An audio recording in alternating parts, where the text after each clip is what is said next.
అద్యజాయత తతో రాత్రజాయత తతస్సముద్రో అన్నవః.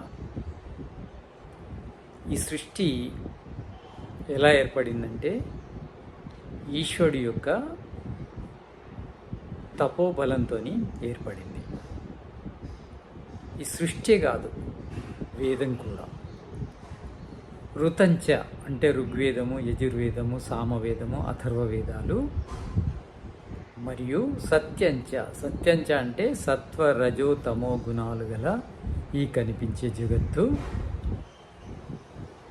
అవిద్యా తపస్సు అధ్యయత, అతని యొక్క తపస్సు ద్వారా, అద్భుతమైన శక్తి ద్వారా ఇవి నిర్మించబడ్డాయి. ఎప్పుడు? తతో రాత్రజాయత అంటే ప్రళయం అయిన తర్వాత.